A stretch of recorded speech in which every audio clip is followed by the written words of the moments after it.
Hai semua, selamat datang di channel Baca Saham. Pada video ini, kita akan membahas satu topik dengan judul Dividend Investing Saham BBNI, Big Banks paling masuk akal. Tapi seperti biasa, semua pembahasan ini bukan rekomendasi dan hanya informasi. Ingat, kerugian kamu tanggung sendiri ya. Nah, menurut kamu bagaimana? Apakah dividen investing di saham BBNI itu worth it atau tidak? Kita akan membahasnya di video kali ini. Tapi sebagai informasi, ini bukan rekomendasi dan hanya sebagai informasi saja. Sebagai informasi juga, saham BNI pernah melakukan stock split 1:2 di tahun 2023. Sehingga data yang ditampilkan untuk angka dividen per share-nya harus kamu sesuaikan lagi.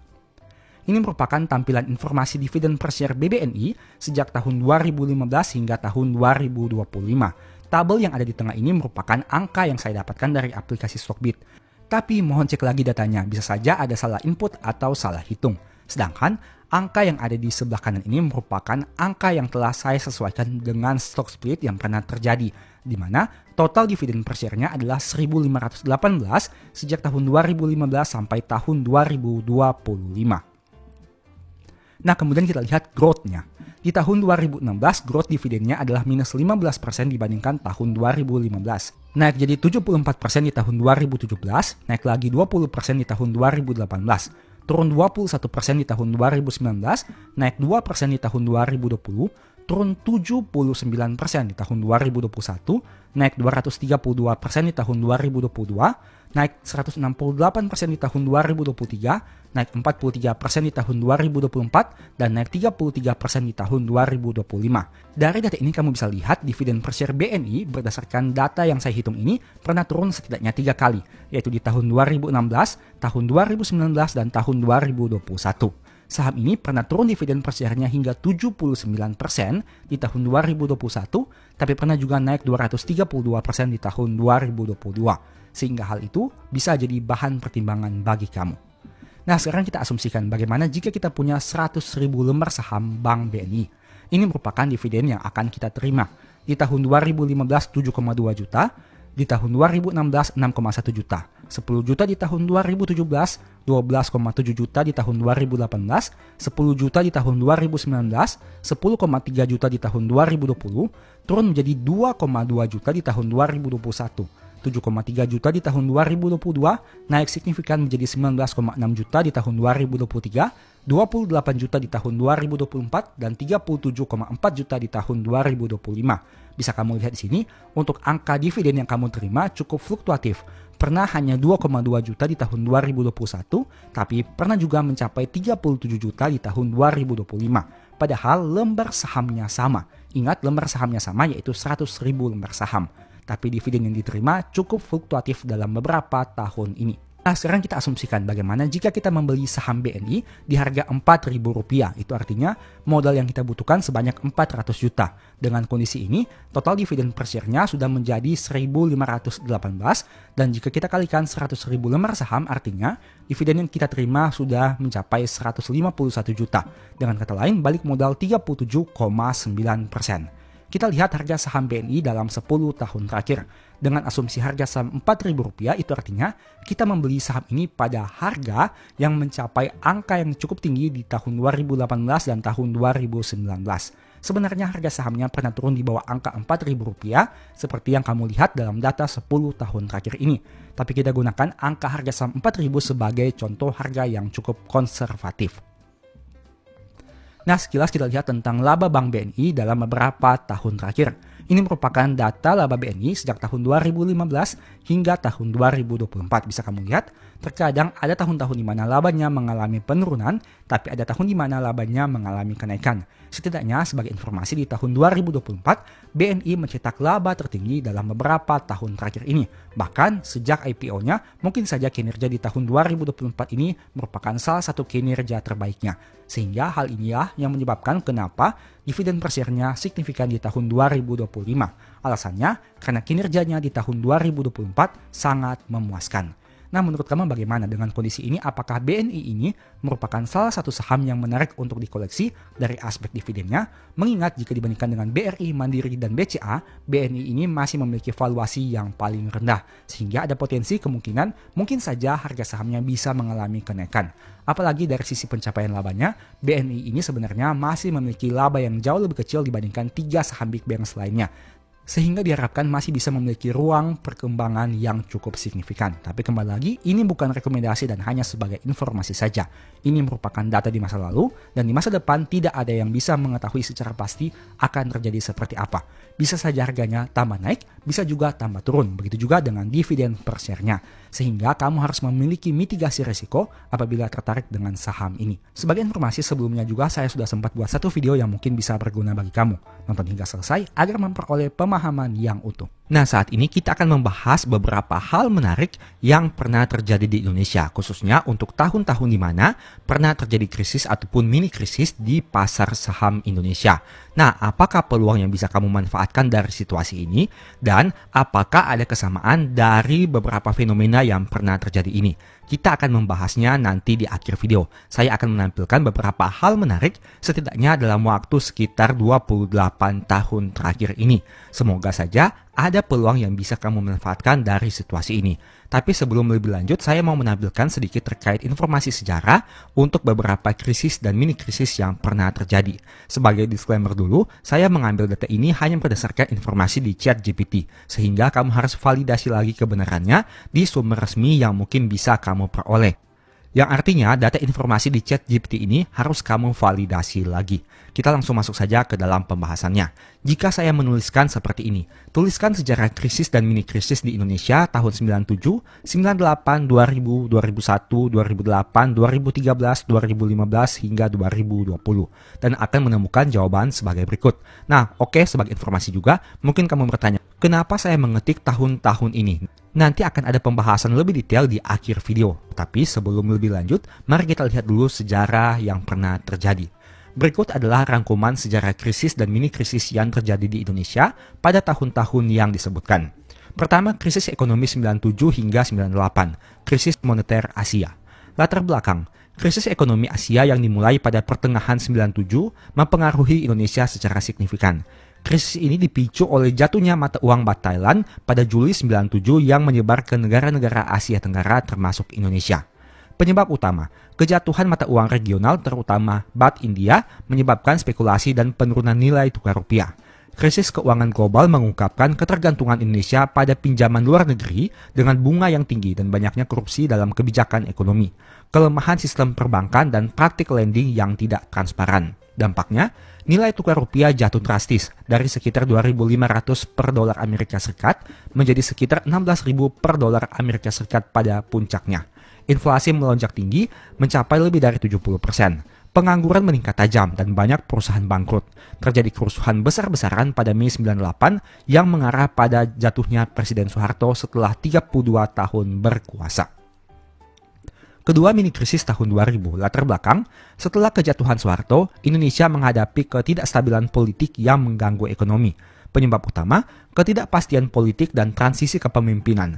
Kebijakan yang diterapkan di era pasca Soeharto seperti desentralisasi dan reformasi ekonomi mengalami hambatan. Dampaknya, meskipun tidak seberat krisis 97 dan 98, Indonesia mengalami gangguan ekonomi dengan inflasi yang cukup tinggi, penurunan investasi asing, dan ketidakpastian ekonomi.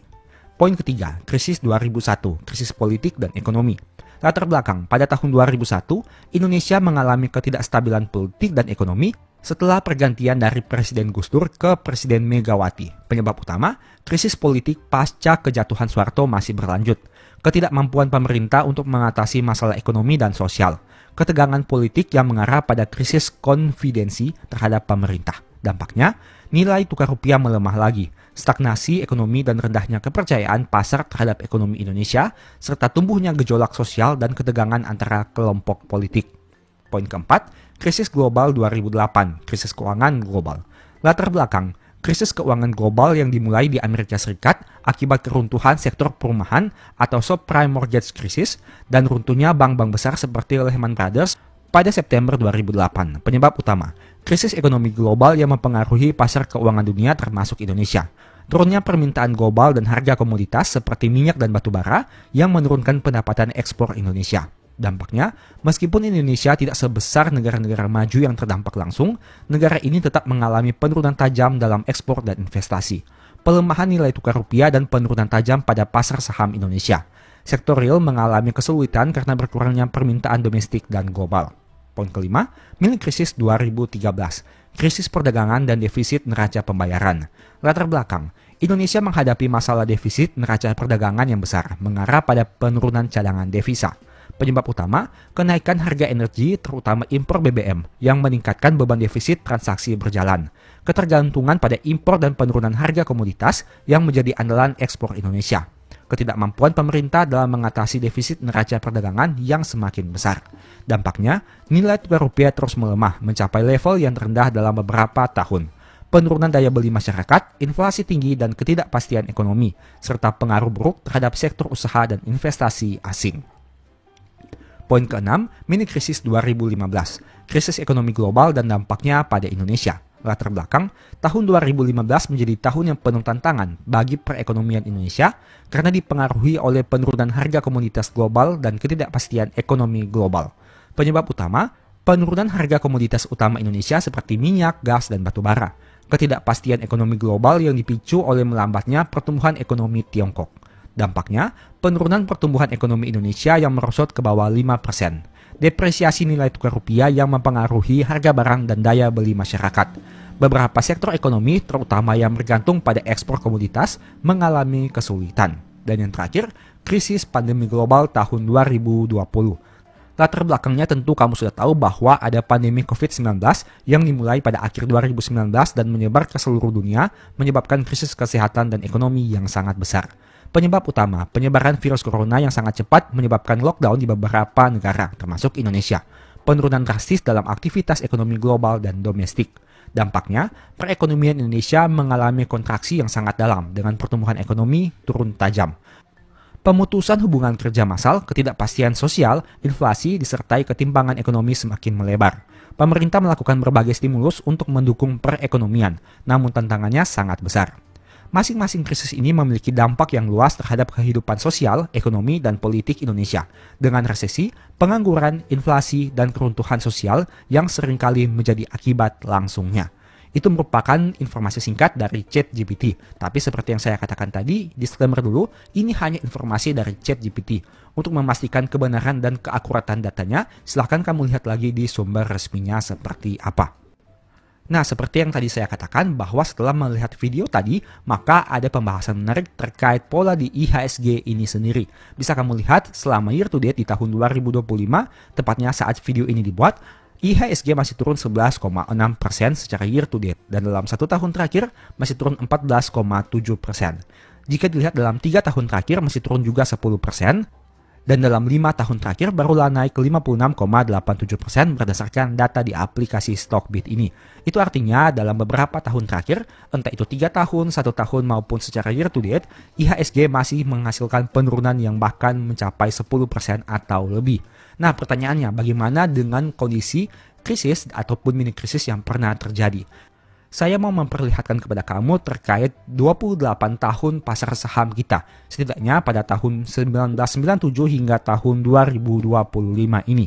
Nah, ini merupakan informasi yang kamu bisa peroleh dari aplikasi Stockbit. Kembali lagi, untuk memvalidasi kebenarannya, silahkan kamu lihat pada sumber resminya, karena saya hanya menggunakan data ini berdasarkan informasi dari aplikasi Stockbit. Bisa kamu lihat di sini, untuk tahun-tahun yang tadi kita bahas sejarahnya adalah tahun 97, tahun 98, tahun 2000, tahun 2001, tahun 2008, tahun 2013, tahun 2015, tahun 2020, dan terakhir ini yang akan kita lihat yaitu tahun 2024 serta tahun 2025.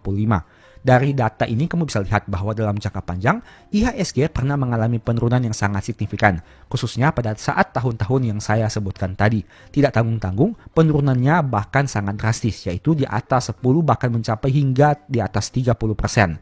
Contohnya seperti tahun 97 yang pernah turun hingga 31,5%, tahun 98 yang pernah turun hingga 28,9%, tahun 2000 yang mana total penurunannya 38% selama setahun, tahun 2001 di mana dalam 4 bulan mengalami penurunan secara besar-besaran, tahun 2008 yang mana kamu bisa lihat sendiri setahun turun 50%. IHSG bahkan pernah turun konsisten selama 6 bulan berturut-turut. Tahun 2013 di mana IHSG juga pernah turun selama 3 bulan berturut-turut yang mencapai total di atas 10%. Tahun 2015, IHSG juga pernah turun selama 4 bulan berturut-turut dengan penurunan secara setahun mencapai 11,3%. Dan di tahun 2020, yang mana kamu sudah tentu mengetahuinya bahwa IHSG pernah turun hingga 16% di bulan Maret tahun 2020. Pertanyaannya, bagaimana dengan tahun 2025 ini dengan penurunan 11,8% di bulan Februari? Apakah IHSG kedepannya akan masih mengalami penurunan? Ini merupakan informasi yang menarik. Jika kamu lihat datanya di sini, sejak tahun 2002 hingga tahun 2025, IHSG hanya pernah turun dalam waktu 1 tahun saja. Contohnya seperti di tahun 2008 memang turun 50%, tapi di tahun 2009 sudah naik 83%. Pada tahun 2013 memang turun 1,1 secara tahunan, tapi pada tahun 2014 naik lagi 21%. Pada tahun 2015 pernah turun 11,3, tapi pada tahun 2016 naik lagi 15%. Pada tahun 2018 turun 2,7, tapi pada tahun 2019 naik lagi 1,4. Dan pada tahun 2020 turun 5,2, tapi kemudian setahunnya pada tahun 2021 naik lagi. Nah, itu artinya dengan mengacu pada data tahun 2024 ini turun 2,65%, kita masih memiliki harapan bahwa per akhir tahun 2025 semoga saja IHSG mengalami kenaikan, yang artinya dalam waktu setahun di tahun 2025 diharapkan IHSG masih mampu tumbuh dalam angka yang positif. Setidaknya berdasarkan data yang bisa kamu lihat sejak tahun 2002. Tapi jika kita melihat data tahun 97 hingga tahun 2001, maka IHSG pernah turun 2 tahun berturut-turut, yaitu tahun 97-98 dan tahun 2000-2001. Kita lihat saja di tahun 2025 ini akan seperti apa. Apabila IHSG memang nyatanya masih turun dalam waktu 1 tahun di tahun 2025, itu artinya kondisi ini mirip seperti kondisi pada tahun 2000 hingga 2001 dan 97 hingga tahun 98, yang mana IHSG turun 2 tahun berturut-turut. Tapi tentu saja kita mengharapkan yang terbaik dari pasar saham kita sendiri, di mana semoga saja pada akhir tahun IHSG masih mampu tumbuh positif dan tentunya saham-saham yang kita miliki bisa menghasilkan keuntungan. Karena ingat, saat terjadi krisis ataupun mini krisis, di mana banyak saham bagus turun, itu merupakan suatu kesempatan yang bisa kamu manfaatkan. Memang pada kenyataannya kita tidak tahu apakah di masa depan harga saham itu akan kembali naik atau malah turun lebih dalam. Tapi setidaknya berdasarkan data histori yang pernah terjadi, saham-saham besar yang masih memiliki fundamental kuat, manajemennya bagus, rutin bagi dividen dan tentunya memiliki brand image yang kuat, pada akhirnya akan kembali naik dengan data historikal yang sudah kita lihat. Memang tidak menutup mata ada beberapa saham besar juga yang kinerjanya mengalami penurunan dan harga sahamnya juga mengalami penurunan yang sangat signifikan, bahkan di atas 50%. Tapi kamu bisa lihat lagi di laporan keuangannya. Coba kamu analisa lebih mendalam, kenapa saham tersebut tidak mengalami kenaikan dan harganya malah turun terus. Ada 2 penyebabnya. Yang pertama, valuasinya memang sudah tinggi. Yang kedua, kinerjanya memang mengalami penurunan. Dan yang ketiga, ada 1 poin tambahan, mungkin manajemennya yang bermasalah. Untuk itu, apabila kamu masih yakin dengan saham yang kamu pilih, yang mana saya sebutkan tadi, manajemennya bagus, rutin bagi dividen, masih memiliki laba yang bertumbuh, memiliki brand image yang baik, kebutuhan masyarakat atas produknya masih besar, mungkin saham-saham tersebut bisa kamu jadikan sebagai peluang. Meskipun pada kenyataannya, kita tidak tahu ke depannya akan seperti apa. Dan ingat, semua apapun yang kamu ambil keputusannya di pasar modal, itu merupakan tanggung jawab kamu sendiri. Video yang ada di channel Baca Saham ini bukan rekomendasi dan hanya sebagai informasi saja. Semoga video ini bisa memberikan manfaat kepada kamu dan silahkan kamu manfaatkan semua peluang yang ada dengan tetap menerapkan money management yang ketat. Karena seperti yang sudah saya sering katakan, saat terjadi krisis, yang paling penting salah satunya adalah bagaimana kita memanfaatkan money management semaksimal mungkin. Agar supaya jika harga saham turun lebih dalam, kita masih memiliki dana untuk melakukan pembelian dan akhirnya harga rata-rata menjadi lebih rendah. Dan ingat, pastikan kamu melakukan average down pada saham yang tepat. Karena bukan berarti saat melakukan average down dan harga rata-ratamu menjadi rendah, kamu pasti memperoleh keuntungan.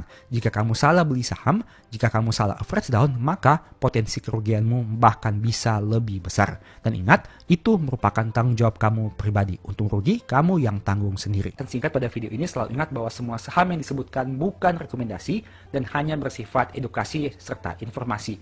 Mohon juga agar dapat mengecek kembali data yang ditampilkan, karena bisa saja terjadi kesalahan pengetikan atau pengambilan data. Di video berikutnya ingin dibahas materi apa lagi? Tulis di kolom komentar ya. Sebagai informasi, berikut ini beberapa list ebook baca saham. Pertama, psikologi saham. Kedua, stock for living. Ketiga, strategi nabung saham. Keempat, the stock market. Dan yang kelima, cara cepat analisa laporan keuangan. Apabila tertarik, chat saja pada nomor WA yang ada. Sekian video ini, semoga bermanfaat. Thank you.